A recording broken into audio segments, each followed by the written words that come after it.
In vielen Fällen ergibt es Sinn, dass sich ein Fahrzeug auf eine spezifische, aber häufig wiederkehrende Aufgabe spezialisiert.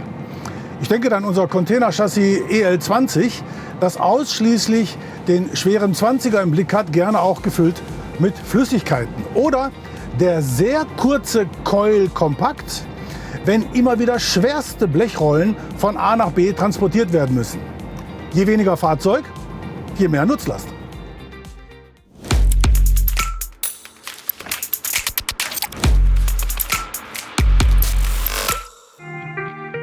Aber auch im Kontext Wechselverkehrsanhänger tut sich einiges.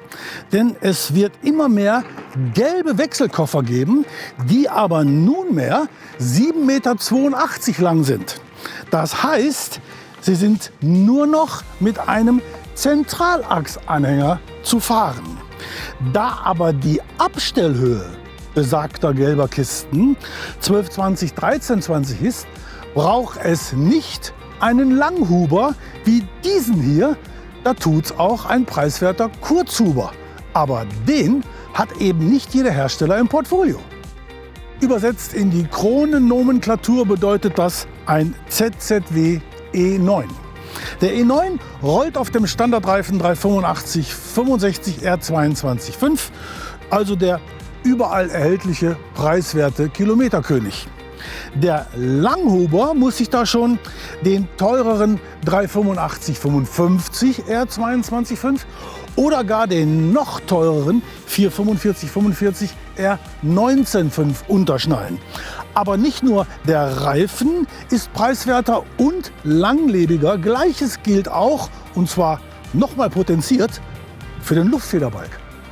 Aber der E9 hat nicht nur Vorteile auf der Kostenseite, sondern auch hinsichtlich des Handlings. Wenn der Wechselkoffer mit 1320 mm Abstellhöhe aufgenommen werden soll, muss der Langhuber wegen der kleinen Bereifung entsprechend hoch gepumpt werden. Das Problem dabei ist, der Motorwagen kann in der Regel maximal 190 mm.